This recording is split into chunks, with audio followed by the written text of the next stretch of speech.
Alright, mga minamahal, yes, it's me again, Alicia nyo. Nagbabalik muli para sa ating panibagong video. So, napaka-ironic, no? Oo, nakita niyo yan eh. Grabe! Si VP Sara Duterte, galing pa talaga sa kanya mismo, ha? Ano yan? Gaya-gaya? Buntot Maya? Bakit hindi ka magpasalamat kay Bam Aquino? Nakakahiya ka talagang hitad ka?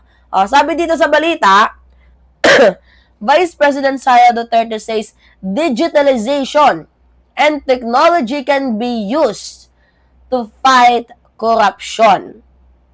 Impose check and balance, monitor paper trails, eliminate arbitrary and politically motivated decision-making, and prevent unconstitutional budget insertion to curry political favor. Wow! Kayo mga minamahal, ano yung first impression nyo dito? Kasi parang all of the sudden, di ba? Ngayon nyo lang naisip yan, yung salitang digitalization. Sa panahon ni PBBM, instead sa panahon nila mismo, sa panahon ng ama niya mismo, yung digitalization, yung technology, di ba, na pwedeng magamit, fight against corruption. Like, wow! Anes ang napasok sa alintarakan. Diba? Anes ang napasok sa jutang jininaka. Diba na parang biglang, wow, ano yung nangyari sa'yo? Mukhang masarap ata yung pagkain mo, yung ulam ninyo. Pero wait lang, mga minamahal. Ganito kasi, hindi naman yan, hindi naman yan talaga originated na idea. Kasi galing po yan kay Bam Aquino. Kasi si Bam Aquino, siya po yung nag-propose dati ng blockchain bill, 'di ba? Para nga po sa transparency and also anti-corruption system. So, bakit parang ngayon lang na-realize ni VP Sara yung mga yan? So, si Sara Duterte, yan, makikita nyo naman sa picture, na umattend sa 51st, tama ba? Philippine Business Conference sa SMX Convention Center. And nagsalita siya tungkol nga po sa check and balance, paper trails, and using digital tools against and to fight corruption. Wow, nice speech. Okay, ibigay natin sa kanya yan. Pero come on, mga minamahal, the audacity, yung napaka-ironic na part kasi, same din.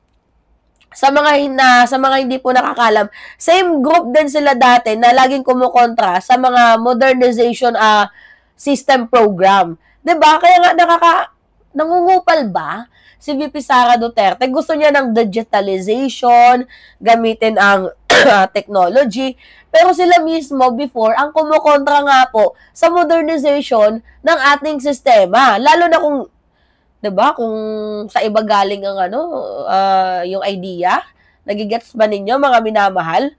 Tapos ngayon, gusto na nila, 'di ba, ng transparency. Every time nga na mayroong budget hearing or investigation, laging ang absent itong si Sara Duterte. Kung hindi man absent, laging mayroong dahilan. 'Di ba? So, let's not forget the past, mga minamahal. Alalahanin natin during time ni Vice President Sara Duterte bilang Secretary ng Office of the Vice President, ilang beses niyang pinatawag, sa budget hearing. Dumalo ba? Diba hindi? Hindi nga yan sumisipot naglalamyerda. Yung NBI hearing, dumalo siya? Diba? Wala. Yung ICI inquiry, dumalo siya? Pass ulit. Diba? Tapos ngayon biglang sasabihin, digitalization para daw labanan ng korupsyon. Hala ka. Diba, mapapahalaka ka na lang. Parang gusto niyang sabihin na, "Uy, welcome to the party. Sorry, I'm late." Ganun yung atake ng ating VP ngayon. Diba nakakatawa? At syempre, kung sino pa yung mga nagsimula ng idea na yan, abay, yun man lang yung hindi napagbigyan ng credit. Katulad ni Bam Aquino. Hindi niya man lang binigyan ng credit na, "Salamat, Senator Bam, kasi kung hindi dahil sa blockchain bill mo noon, baka hindi na rin namin naisip tong linya na to na transparency and monitoring na sinasabi ko ngayon." Diba? Nakakabobo mga minamahal. Papansin talaga tong tang-inang to.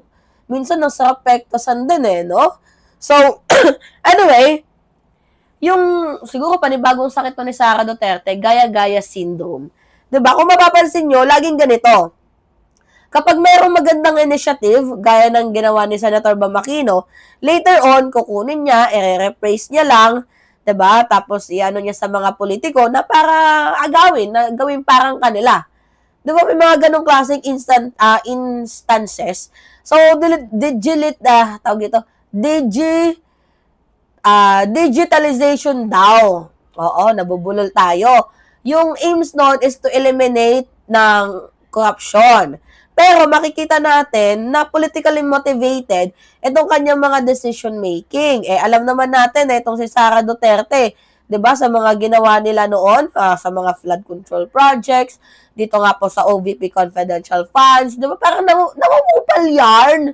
'Di ba? Yung tipong sabi pa nga nang nag-comment, yung tipong don't just say it in a speech, do it on your own. Kasi transparency start from within. Boom. Sa pool. Diba? At ito din yung isa sa mga nakakatawa, mga minamahal. Habang pinupuri niya yung digitalization, pinupuri niya yung for transparency, hindi ba't kilala din? Di umano. Itong si BP Sara Duterte, dito nga po sa mga merong Chinese troll army funded online. Diba? So, paano yan, VP? Yung technology gagamitin mo sa propaganda? Pwedeng magamit ni VP Sara Duterte, mga minamahal, ang technology not for honesty, not for transparency, but also for propaganda. Linisin ang pangalan niya, 'di ba? Parang hirap kasi paniwalaan to be honest, mga minamahal, ni VP Sara Duterte na mag-speech siya sa ganyang klaseng platform. Tapos nagmamalinis, pero ang totoo, mahilig talagang manira. So, baka naman gusto mo ding i-digitalize Sara Duterte yung mga trolls mo para at least transparent din sila, 'di ba? Kung saan galing ang pondo nila, 'di ba? So, anyway, we need to we need to praise the real credit dito nga po sa totoong nakaisip niyan. Kidding aside, mga minamahal, alam naman natin kung sino talaga ang unang nakaisip niyan. Walang iba kundi si Bam Aquino. Kasi siya po yung tunay na naglagay ng idea ng blockchain and digital para nga po bantayan ang budget movement, 'di ba, ng mamamayang Pilipino para mabawasan ang korupsyon. And beside that, mga minamahal, hindi lang 'yan. Dati niya pang sinabi na may proper digital proper digital tracking. 'Di ba? Mawawala na ang arbitrary, 'di ba? Arbitrary spending, mawawala ng budget insertion, at mas madali nang i-trace kung saan napupunta ang pera ng taong bayan. 'Di ba? So, kung tutusin, yung sinabi ni Vice President Sara Duterte na concept is recycled from Senator Bam Aquino. So, sana magpasalamat ka man lang kay Bam Aquino, no? Oo, hindi yung pa-transitor ka. Kasi mga kababayan, hindi natin alam kung yung kanyang advocacy ay talagang para talaga sa mamamayang Pilipino or just another borrowed script. 'Di ba? Coming from other politician na naghahangad talaga ng totoong transparency para sa mamamayang Pilipino. Kasi kung totoo kang naniniwala sa transparency, hindi mo na kailangang hintayin na mauso bago ka sumama. Dapat ikaw mismo ang nauuna. 'Di ba? Hindi yung puro speech. Ipakita mo na ikaw yung nagpo-pursue. At syempre, saludo tayo sa totoo at sa tunay na nagsimula, mga minamahal, ng ideolohiyang ito. Thank you, Senator Bam Aquino, na dahil consistent and clean yung vision mo, ginaya lang talaga ng gaya-gaya syndrome na si BP Sara Duterte. So, anyway, well, let's see. Dito nga po sa gagawin ni Sara Duterte, I don't know if she will have another speech for clout or real step, 'di ba, towards integrity. We do not know lang. And hoping, sana, na gawin niya yung best niya para mabalik muli ang tiwala nating mamamayang Pilipino sa katulad niyang Judas. 'Di ba? So, kasi kung digitalization lang talaga ang magiging way laban sa korupsyon, dapat ikaw yung pinakaunang transparent dyan. Katulad ni Senator Rizal Taveros, nagbigay ng salin. Diba? Dapat ganun. So, ay nako. Typical attitude of Vice President. Alright, mga minamahal, pahingin lang ako ng comments, likes, and share. And also, don't forget to click the subscribe mga minamahal and always hit notification bell for more update. Maraming salamat at ingat mga kababayan.